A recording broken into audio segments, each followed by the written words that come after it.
नमस्कार साथियों, मैं सुनील सर अपने YouTube channel GIG coaching point free coaching with Sunil sir में आप सभी का स्वागत करता हूं। साथियों, आज हम बात करने वाले हैं जैन धर्म के बारे में। जैन धर्म, जैसा कि आप देख रहे हैं, चित्र बना हुआ है, इसमें महावीर स्वामी जी बैठे हुए हैं। जैन धर्म के यदि तीर्थंकरों की बात करें तो इसमें जैन धर्म में 24 तीर्थंकर हुए हैं और सबसे पहले जो तीर्थंकर थे वो आदिनाथ या ऋषभदेव माने जाते हैं। ऋषभदेव का प्रतीक चिन्ह है साथियों सांड, बैल जिसको कहते हैं। और सिंधु घाटी सभ्यता में जो बैल की मूर्तियां मिली हैं उनका संबंध भी जैन लोग ऋषभदेव से ही जोड़ते हैं। चलिए शुरू करते हैं। जैन धर्म के इसकी स्थापना प्रथम तीर्थंकर ऋषभदेव ने की थी। 23वें तीर्थंकर ने जैन धर्म को व्यवस्थित रूप प्रदान किया। 23वें तीर्थंकर थे आपके पार्श्वनाथ स्वामी जी। परंतु वास्तविक रूप से जैन धर्म को समाज में प्रतिष्ठित करने का श्रेय 24वें तीर्थंकर महावीर स्वामी को है। आगे चलें तो महावीर स्वामी के बारे में जान लेते हैं। इनका जन्म कुंडन ग्राम में 540 ईसा पूर्व में हुआ था। कुंडन ग्राम में 540 ईसा पूर्व में हुआ था। इनके पिता का नाम था सिद्धार्थ और माता का नाम था त्रिशला। सिद्धार्थ ज्ञातज्ञ कुल के क्षत्रिय थे तथा जो त्रिशला थी वो लिच्छवी नरेश चेतक की बहन थी। महावीर स्वामी के बचपन का नाम वर्धमान था। यशोदा उनकी पत्नी तथा उनकी पुत्री का नाम अड़ोज्जा प्रियदर्शिनी था। कौन थी ये? पुत्री थी। आगे हम बात करें तो महावीर स्वामी 30 वर्ष की अवस्था में गृह त्याग कर दिया इन्होंने तथा 12 वर्ष तक घोर तपस्या की। अपनी इंद्रियों पर विजय प्राप्त कर लेने के कारण इनको महावीर या जिन भी, इसका अर्थ क्या हुआ? विजेता। महावीर और जिन का अर्थ क्या होता है? विजेता। तो इनको विजेता कहा गया। महावीर स्वामी के अनुसार मनुष्य का सबसे बड़ा लक्ष्य जन्म मरण के चक्र से मुक्त होकर कैवल्य को प्राप्त करना है। कैवल्य का मतलब परम ज्ञान को प्राप्त करना है, इसी को वो मोक्ष कहते हैं।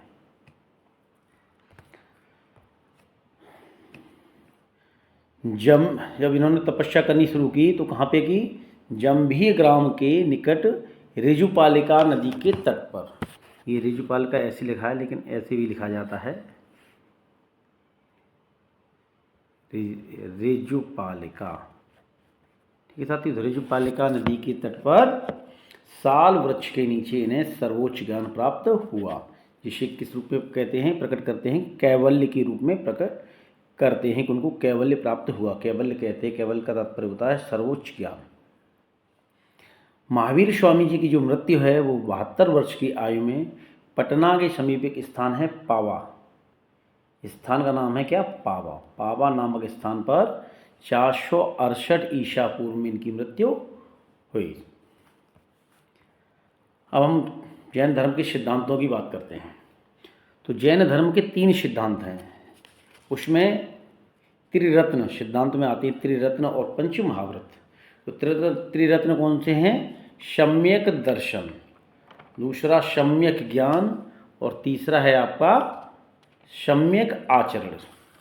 तो जैन धर्म के लोग ये कहते हैं कि दर्शन कैसा होना चाहिए? सम्यक, सबके लिए समान रूप से बर्ताव करने वाला दर्शन व्यक्ति का होना चाहिए। और सम्यक ज्ञान होना चाहिए, ज्ञान में भी किसी प्रकार का भेदभाव नहीं, सभी के लिए समान प्रकार का, सभी जीव जगत को एक समान रूप में देखना ही सम्यक ज्ञान का रूप कहा जाता है। और सम्यक आचरण, कैसी भी परिस्थिति हो आपका आचरण समान रहना चाहिए, इसी को कहते हैं सम्यक आचरण। आगे हम बात करें 5 महाव्रत की। तो 5 महाव्रत कौन कौन से साथियों? सत्य, अहिंसा, अपरिग्रह, आस्तेय और ब्रह्मचर्य। 4 जो महाव्रत थे वो पार्श्वनाथ स्वामी तक थे, 23वें तीर्थंकर तक। जबकि जो 24वें तीर्थंकर हुए महावीर स्वामी, उन्होंने एक व्रत और जोड़ दिया जिसको नाम दिया गया ब्रह्मचर्य। हम साथियों इनके बारे में थोड़ा सा बात करते हैं। अहिंसा से तात्पर्य क्या है? संयम से चलना, जिससे कि मार्ग में किसी भी कीट पतंगों की किसी भी प्रकार से हिंसा न हो जाए। भाषा में संयम क्या होता है? भाषा के रूप में भी अहिंसा होनी चाहिए। एक तो चर्या के रूप में अहिंसा होगी कि हम जो भी क्रियाकलाप करते हैं उसमें किसी भी जाने अनजाने में हिंसा न हो जाए, तो उसको बोलते हैं चर्या समिति। दूसरी है भाषा समिति। इसमें क्या कहते हैं कि हमें संयम से बोलना चाहिए, किसी भी प्रकार के कटु वचन न बोलें कि किसी को कष्ट हो। ये भी अहिंसा का ही रूप है। अगर मन से वचन से, जैसे अपने कहा जाता है मनसा वाचा कर्मणा, मन से वचन से और कर्म से भी किसी के साथ हिंसा न हो जाए। भोजन, संयम से भोजन ग्रहण करना, जिससे किसी भी भोजन में भी किसी प्रकार के कीट पतंगों की हत्या न हो जाए। किसी भी सामान को उठाने तथा रखने में भी सावधानी रखना, ताकि उठाने या रखने में किसी जीव की हत्या न हो जाए। इस प्रकार की अहिंसा का वर्णन जैन धर्म में किया गया है। आगे हम बात करते हैं सत्य की। तो सत्य सोच समझकर बोलना चाहिए। क्रोध आने पर शांत रहना चाहिए, ये सत्य के ही भाग हैं। और लोभ होने पर भी मौन रहना चाहिए। हंसी में भी असत्य नहीं बोलना चाहिए। उपहास किसी का कर रहे हो या हास विनोद कर रहे हो तो उसमें भी हमें असत्य नहीं बोलना चाहिए। और किसी के भय में भी असत्य नहीं बोलना चाहिए। कोई धमकी दे, डराए धमकाए, फिर भी हमें असत्य नहीं बोलना चाहिए। सदैव सत्य का ही मार्ग का अनुसरण करना चाहिए। इसके बाद बात करते हैं अपरिग्रह की। तो अपरिग्रह में कहा गया है कि भिक्षुओं के लिए तो अलग प्रकार का अपरिग्रह। उन्होंने कहा कि भिक्षुओं के लिए किसी भी प्रकार की संपत्ति एकत्रित करने पर जोर नहीं दिया गया है। मतलब कोई भी भिक्षु संपत्ति एकत्रित नहीं कर सकता है, ऐसा जैन धर्म में कहा गया। जैसे जैन मुनि कहते हैं, आप देखे होंगे जैन मुनि तो वस्त्र भी धारण नहीं करते, तो उनके लिए संपत्ति बहुत मिथ्या चीज़ है। वो संपत्ति का अधिग्रहण का पूर्णतः निषेध है जो उनके मुनि हैं उनके लिए। और क्योंकि संपत्ति से मोह और आसक्ति पैदा होती है, और यदि मोह और आसक्ति पैदा होगी तो आप जो है आस्तिक के मार्ग, अपरिग्रह के मार्ग पर टिके नहीं रह सकते हैं। लेकिन ऐसा प्रावधान किया गया है वो केवल बहुत जैन मुनियों के लिए है या जैन धर्म के जो प्रचारक हैं उनके लिए है। लेकिन जो साधारण जैन हैं, जो जैन धर्म को मानने वाले गृहस्थ आश्रम के लोग हैं, उनके लिए ऐसा प्रतिबंध नहीं है। दूसरा, उन्होंने इंद्रियों के विभिन्न विषयों में भी अनासक्ति भाव होना आवश्यक है, ऐसा जैन मुनियों के लिए प्रावधान किया गया है। ये हिस्सा का है आपका अपरिग्रह का। अब बात करते हैं अस्तेय की। अस्तेय क्या है? इस अस्तेय की यदि हम बात करें तो अस्तेय का तात्पर्य क्या है? तो बिना अनुमति के किसी की वस्तु नहीं लेना, बिना आज्ञा किसी के घर में प्रवेश नहीं करना, गुरु के बिना भिक्षा में प्राप्त अन्न को ग्रहण नहीं करना, बिना गुरु की आज्ञा के जो भिक्षा में मिला उसको भी ग्रहण नहीं करना है। और यदि किसी के घर में रहना हो तो बिना उसकी आज्ञा के उसकी किसी भी वस्तु का प्रयोग नहीं करना है। ये अस्तेय है। अब हम बात करते हैं सत्य की। बात हो गई अहिंसा, अपरिग्रह, अस्तेय। अंतिम आता है ब्रह्मचर्य। तो ब्रह्मचर्य के अंतर्गत क्या है? किसी स्त्री से बातें नहीं करना। ये विशेष रूप से ध्यान रखना है। किसके लिए है? जैन मुनियों के लिए है। किसी भी स्त्री को न देखना, किसी स्त्री के संसर्ग की बात मत सोचना, शुद्ध तथा अल्प भोजन ग्रहण करना, ऐसे घर में न जाना जहाँ कोई स्त्री अकेली रहती हो। तो ये ब्रह्मचर्य के अंतर्गत आता है। अब हम बात करते हैं स्यादवाद की। तो ये स्यादवाद क्या है साथियों? इससे अनेकांतवाद या सप्तभंगी न्याय का सिद्धांत भी इसी को स्यादवाद को कहा जाता है। जैन धर्म में ज्ञान को विभिन्न दृष्टिकोण से देखा गया है, जिसे स्यादवाद के नाम से जाना जाता है। आगे चलते हैं हम और आगे बात करते हैं अनेकात्मवाद। जैन धर्म के अनुसार जिस प्रकार अनेक भिन्न भिन्न जीव होते हैं, उसी प्रकार आत्माएं भी भिन्न भिन्न होती हैं। इसको क्या कहते हैं? अनेकात्मवाद का क्या कहा जाता है साथियों? अनेकात्मवाद।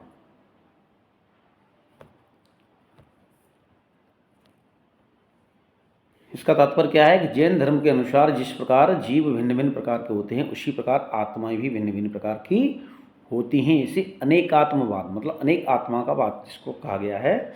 जैन धर्म में कर्मवाद तथा पुनर्जन्म की मान्यता है, परंतु देवताओं को जिन से नीचे रखा गया है।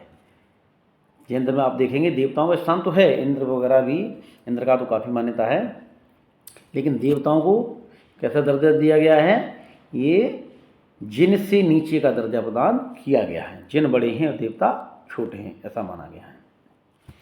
जैन धर्म में संसार को वास्तविक, शाश्वत तथा दुखमूलक माना गया है। उनका जो कुछ है ये संसार है वास्तविक है, शाश्वत है तथा दुख का मूल कारण भी यही है। जैन धर्म में ये भी माना गया है कि ईश्वर को सृष्टि कर्ता नहीं माना गया। उन्होंने कहा सृष्टि ईश्वर कर्ता नहीं, प्रकृति के अधीन है। 23वें जो तीर्थंकर थे स्वामी पार्श्वनाथ जी, इनको चातुर्थी कहा गया है तथा उनके अनुयायियों को निग्रंथ कहा गया है। प्रश्न प्रत्येक परीक्षा में बार बार पूछा जाता है, निग्रंथ किसे कहते हैं? तो कहीं लिखा होगा विकल्प महावीर स्वामी के अनुयायियों को या ऋषभदेव के अनुयायियों को या पार्श्वनाथ के अनुयायियों को। तो आपको याद रखना है निग्रंथ कौन है? पार्श्वनाथ स्वामी जो 23वें तीर्थंकर थे, उनके अनुयायियों को निग्रंथ कहा जाता है। महावीर स्वामी के 11 शिष्यों को गणधर कहा गया है। क्या कहा गया है? गणधर, जिनके साथ उन्होंने जैन संघ की स्थापना की, महावीर स्वामी जी ने। आगे बात करते हैं, जो जैन मुनि थे भद्रबाहु, उन्होंने दक्षिण भारत में जैन धर्म का प्रचार किया।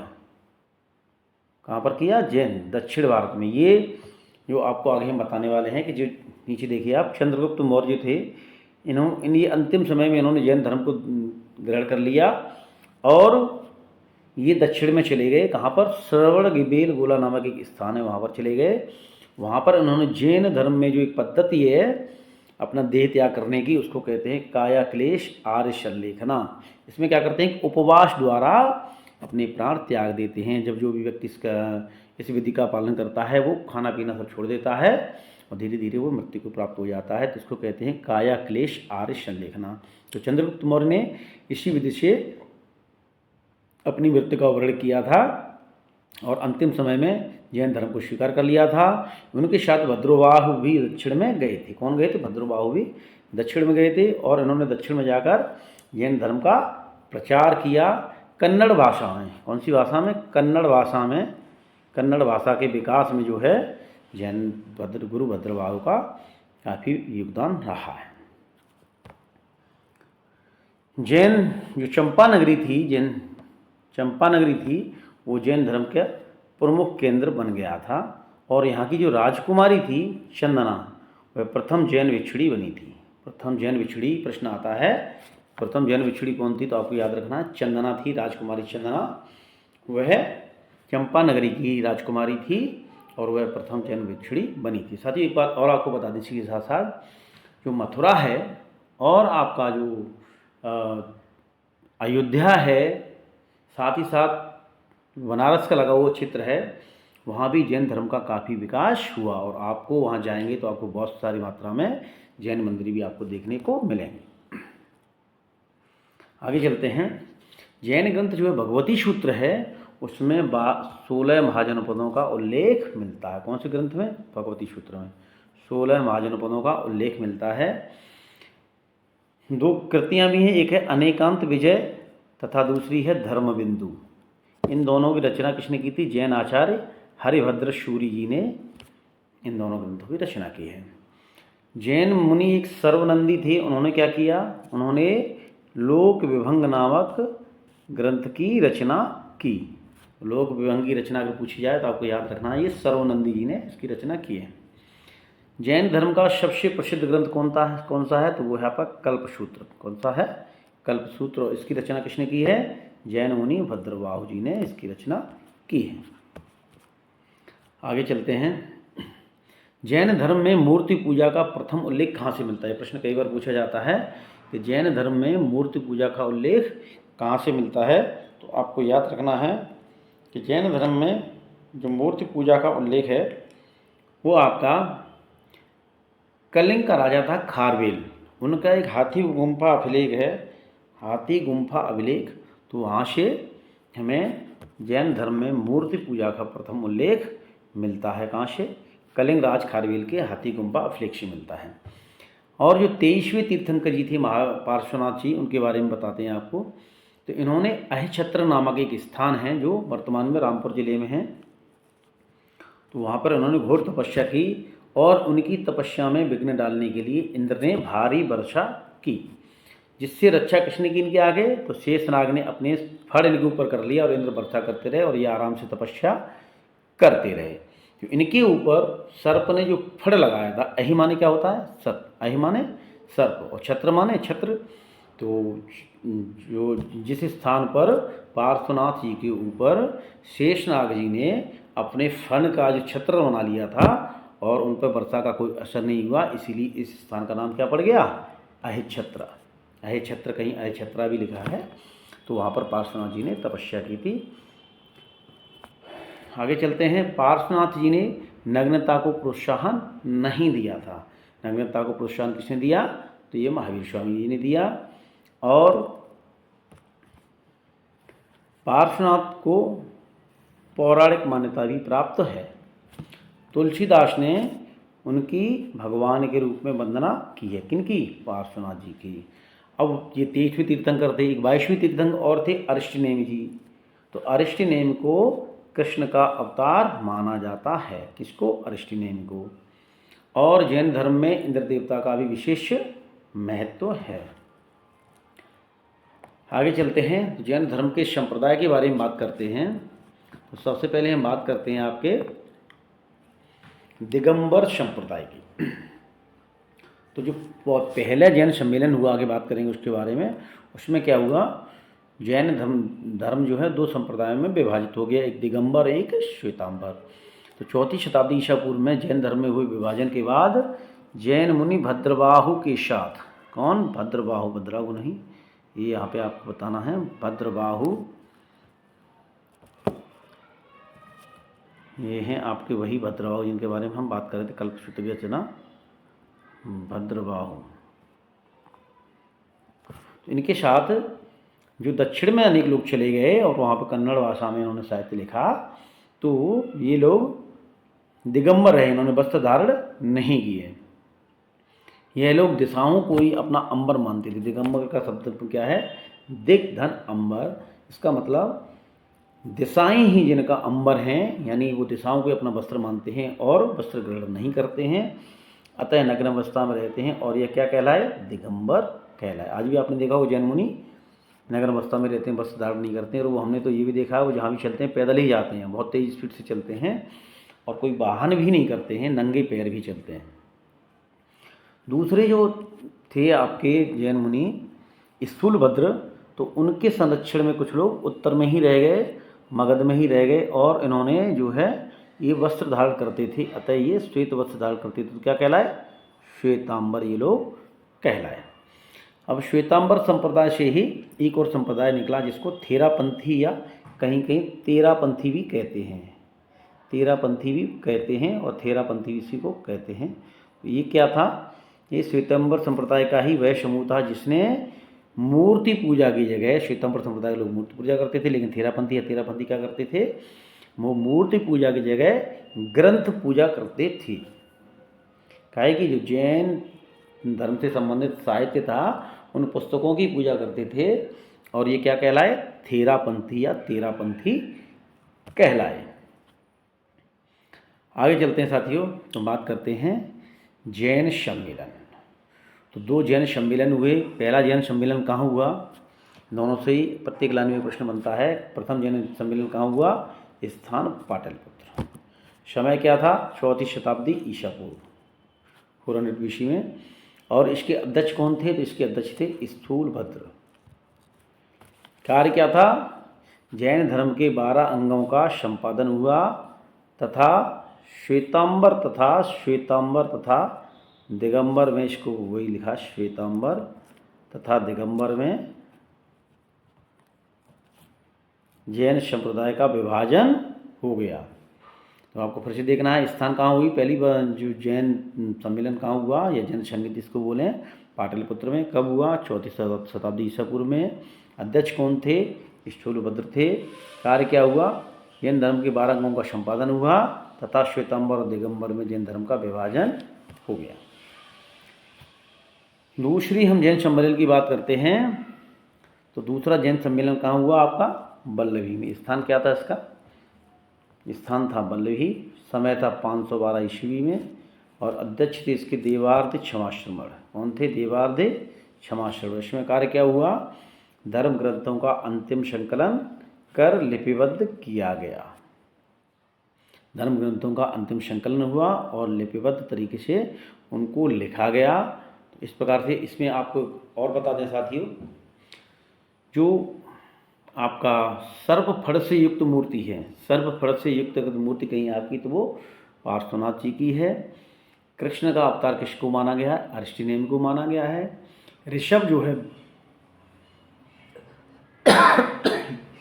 इसको हम बैल कहते हैं, वो प्रथम जैन तीर्थंकर ऋषभ देव का प्रतीक माना जाता है। और आपका सिंह जो है, सिंह महावीर स्वामी का प्रतीक माना जाता है। सिंह किसका? महावीर स्वामी का। तो आपको ये याद रखना है। इससे संबंधित प्रश्न आए तो सारे प्रश्न आप कर सकते हैं। मैंने सारी ही जो परीक्षोपयोगी बिंदु है इसमें समाहित करने की पूरी कोशिश की है। और साथ ही thank you for watching our YouTube channel GIG coaching point. For regular updates like share and subscribe our YouTube channel. और ऐसी ही महत्वपूर्ण जानकारियाँ, परीक्षोपयोगी जानकारियाँ मैं लेकर आपके सामने उपस्थित होता रहूँगा। Thank you so much.